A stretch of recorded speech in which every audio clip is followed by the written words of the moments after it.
Bismillahirrahmanirrahim. Assalamualaikum warahmatullahi wabarakatuh.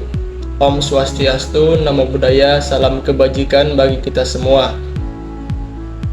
Yang terhormat kepada Bapak Kunto Atmojo, SEMM, selaku dosen pembimbing mata kuliah Manajemen Kreatif dan Inovasi. Dan teman-teman semua yang saya banggakan. Pertama-tama, marilah kita panjatkan puja dan syukur kehadirat Allah Subhanahu wa Ta'ala, karena berkat rahmat dan karunia-Nya semoga kita dalam keadaan sehat walafiat. Kemudian salawat beserta salam semoga Allah limpah curahkan kepada Nabi besar kita, Nabi Muhammad Sallallahu Alaihi Wasallam. Baik, pada kesempatan kali ini kelompok kami akan memaparkan materi tentang design thinking dan inovasi sosial. Sebelumnya, perkenalkan, saya Muhammad Haikal Palupi selaku moderator pada pemaparan kali ini.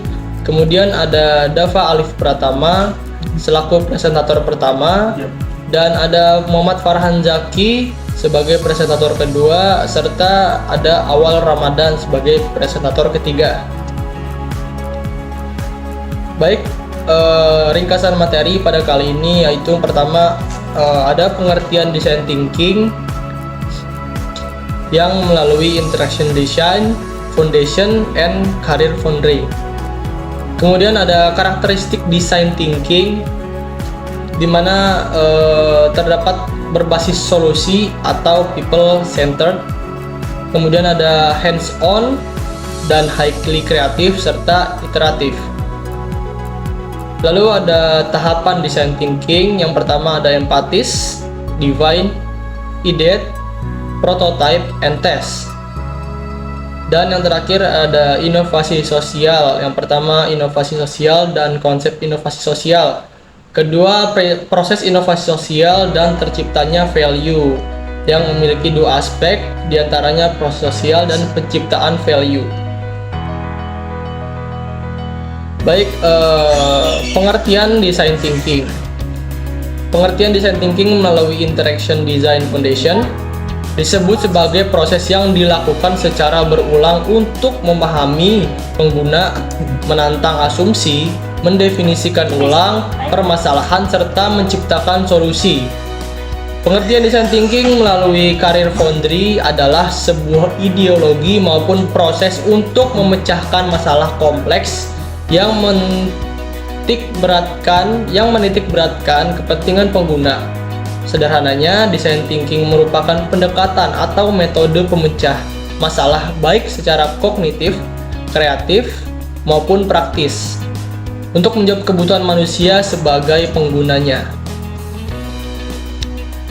Materi selanjutnya akan dibacakan oleh Dava Alif Pratama, kepadanya dipersilahkan. Di sini saya akan menjelaskan tentang karakteristik dalam design thinking. Karakteristik dalam design thinking itu ada 4. Yang pertama berbasis solusi atau people centered. Yang kedua ada hands on. Yang ketiga ada highly kreatif. Yang keempat ada iteratif. Berbasis solusi atau people centered. Kepentingan manusia sebagai pengguna adalah fokus paling utama dalam metode design thinking. Makanya design thinking berperan mengidentifikasi masalah yang sedang dihadapi manusia dan menjawab masalah tersebut dengan solusi yang berguna dan efektif bagi mereka. Yang kedua itu hands-on. Salah satu tahapan yang dilakukan dalam design thinking adalah prototype, menuangkan ide menjadi produk nyata. Tahap ini memungkinkan pengujian langsung dari tim desain terhadap produk setengah jadi. Karakteristik hands-on tidak akan ada pada bisnis yang tak menggunakan design thinking. Misalnya dengan maraknya coffee shop yang semakin menjamur di kota-kota besar. Yang ketiga itu highly kreatif. Ada yang menyatakan bahwa kreatif berarti dapat menciptakan sesuatu yang baru. Ada pula yang berpendapat bahwa seseorang yang kreatif dapat menghubungkan hal-hal yang tadinya tidak berhubungan. Kalau dilihat, intinya itu sama aja, bahwa kreativitas menuntut kebaruan. Yang keempat, ada iteratif. Design thinking selalu dimulai dengan mencari masalah. Kenapa harus repot-repot mencari masalah? Ini karena perilaku dan keinginan pengguna terus berubah. Tidak hanya itu, faktanya pengguna tidak benar-benar tahu yang apa itu yang mereka inginkan. Baik, terima kasih kepada Dava Alif Pratama. Kemudian materi selanjutnya akan dibacakan oleh Muhammad Farhan Zaki, kepadanya dipersilahkan. Saya akan menjelaskan tahapan design thinking. Yang pertama ada empathize, yang kedua define, yang ketiga ideate, yang keempat prototype, yang kelima test. Nah, yang pertama ada empathize. Empathize itu kemampuan emosional untuk memahami apa yang dirasakan orang lain. Nah, si Nadiem ini mengatakan bahwa sektor ojek online ini sangat bernilai. Ini berawal dari pengalaman pribadinya yang lebih memilih naik ojek dibanding membawa mobilnya sendiri untuk menghindari kemacetan. Nah, Nadiem ini mendapati masyarakat juga mengalami problem yang sama, masalah yang sama, keresahan yang sama. Membutuhkan juga nih transportasi alternatif. Yang kedua ada define. Define ini menjelaskan. Nah, si Nadiem ini berusaha menjelaskan permasalahan yang ada dengan menekankan bahwa konsumen mendapati masalah kemacetan setiap hari. Di sisi lain, terdapat ketidakpastian juga nih Gojek, walaupun mereka udah kerja tuh berjam-jam. Yang ketiga ada ideate. Ideate itu ide. Bermodal keresahan masyarakat atas kemacetan Jakarta, nasib tukang ojek, dan perumusan problem statement di atas, Nadiem merumuskan beberapa solusi. Salah satunya dan yang akan menjadi dasar pembuatan produknya juga nih saat ini adalah dengan menciptakan sebuah penghubung antara penumpang dan tukang ojek. Dan yang keempat ada prototype. Prototype itu bentuk kasar. Nah, ini pada tahun 2010 si Nadiem ini membuat sebuah call center untuk ojek konvensional yang berjumlah 20 orang pengemudi ya. Nah, setelah mendapatkan respon positif dari masyarakat, barulah Gojek mengembangkan aplikasinya. Nah, yang kelima ini ada taste. Pada 2015, Gojek merilis aplikasi pertamanya, aplikasi GoRide, untuk melihat respon masyarakat. Tak lama, pengemudi berbondong-bondong mendaftar. Jadi ramai ini yang daftar nih. Dari yang mulanya 20 orang, menjadi 800 orang pada tahun 2015. Gojek telah sukses menjadi penghubung mitra ojek online dan customer yang membutuhkan transportasi alternatif untuk menghindari kemacetan Jakarta. Selain layanan utama tersebut, Gojek juga semakin mengembangkan bisnisnya. Contohnya ada layanan makanan, antar barang, pengambilan barang, jasa kebersihan, terus dan lain-lain lah, pokoknya banyak ya. Baik, terima kasih kepada Muhammad Farhan Zaki. Materi selanjutnya akan dibacakan oleh Awal Ramadan, kepadanya dipersilahkan. Di sini saya akan menjelaskan tentang inovasi sosial. Inovasi sosial terdiri menjadi dua bagian, yaitu yang pertama ada inovasi sosial dan konsep inovasi sosial. Yang kedua ada proses inovasi sosial dan terciptanya value. Inovasi sosial dan konsep inovasi sosial.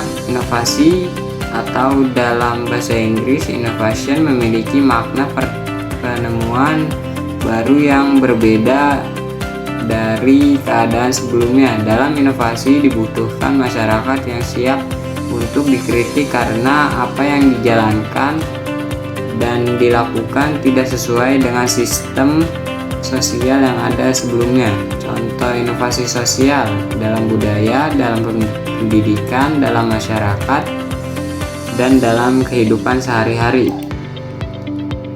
Proses inovasi sosial dan terciptanya value. 1. Proses sosial. Menemukan masalah sosial dengan mengeksplorasi masalah sosial melalui identifikasi kondisi yang tidak ideal, menghasilkan gagasan bersama dengan bekerja sama dengan para pemangku kepentingan untuk mencari kesesuaian dan persamaan pemandangan terhadap suatu masalah sosial hingga mendapatkan solusi yang disepakati bersama.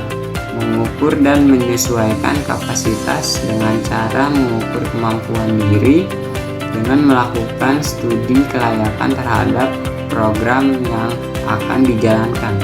Melakukan kerjasama dengan mitra dilakukan secara kolaboratif dengan berbagai relasi dari berbagai bidang, menghasilkan inovasi sosial yang mampu memecahkan masalah sosial dan berdampak baik terhadap masyarakat.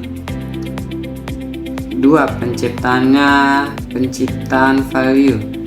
Prompts, Inference, and Diagnosis, yaitu proses menemukan akar masalah sosial dan membuat bidang rumusan masalah dengan tepat. Proposal and Idea, yaitu proses mencari solusi atau ide pemecahan masalah dengan memungkinkan adanya partisipasi dan kolaborasi dari berbagai pihak. Prototyping and Pilots, yaitu pura-pura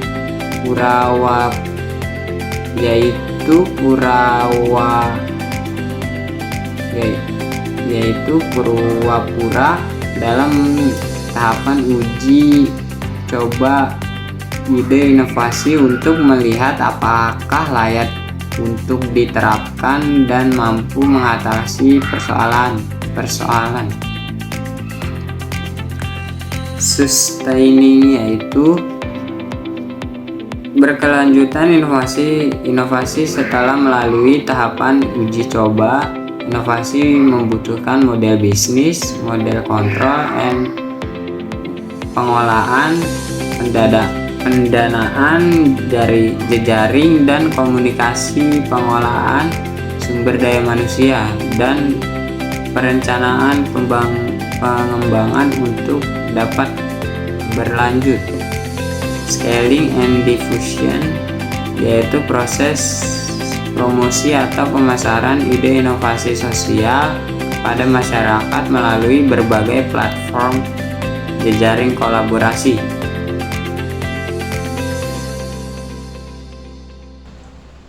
Baik, terima kasih kepada Awal Ramadan. Jadi kesimpulan pemaparan materi kelompok kami pada kali ini ialah design thinking dan inovasi merupakan satu kata yang sudah tidak asing lagi bagi telinga kita, yang merupakan satu kata kunci bagi kalangan dunia usaha.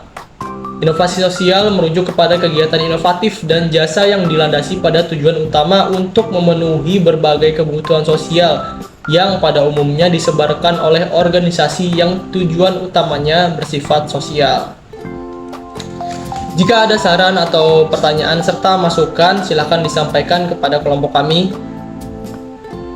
Kurang lebihnya mohon maaf. Akhirul kalam, billahi taufiq wal hidayah. Wassalamualaikum warahmatullahi wabarakatuh.